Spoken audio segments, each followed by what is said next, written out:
سعد رضی اللہ تعالی عنہ اور حضرت جابر رضی اللہ تعالی عنہ جابر ابن عبداللہ اغنى روایت تے کہ رسول اللہ صلی اللہ علیہ وسلم فرمائل غیبت کول د زنا نه هم سخت گناہ دا. صحابہ کرام رضی اللہ تعالی عنہ عرض کو اے دا اللہ رسولہ غیبت کول د زنا نه زیات سخت گناہ څنګه دا؟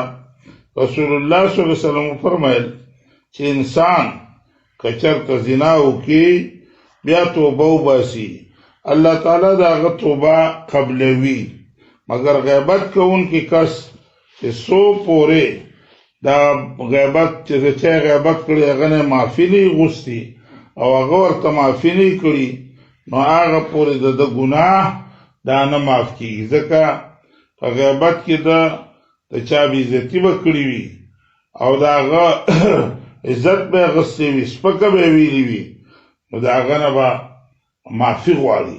که معافي ورته وکړله خو بیا به معاف شي، او که معافي ورته ونه کړله نه معاف کېږي. نو دا د بل د بنده حق دی.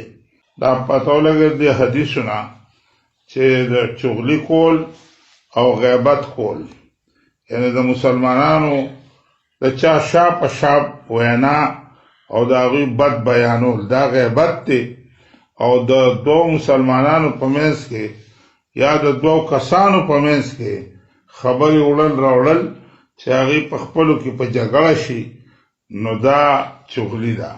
د دې دواړو ډېره سخته ګناه ده او لویه ګناه ده. نبی کریم صلی الله علیه وسلم په دې روایتونو کې د دغه خلقو حالت بیان کړ. حضرت جابر رضی اللہ تعالی عنہ نے ہم روایت تے کہ نبی علیہ الصلوۃ والسلام سرو منگا د نبی علیہ السلام سرو یو بدبوئی رو چتا شولا. نبی علیہ السلام فرمایل تاسو ته پته لګي چې دا بدبوئی د څه شی ده؟ دا بدبوئی د هغه خلقو ده چې هغوی د مسلمانانو غیبتونه کوي او مسلمانانو پسې شا په شا خبرې بیان کوي او د هغوی بد بیانوي.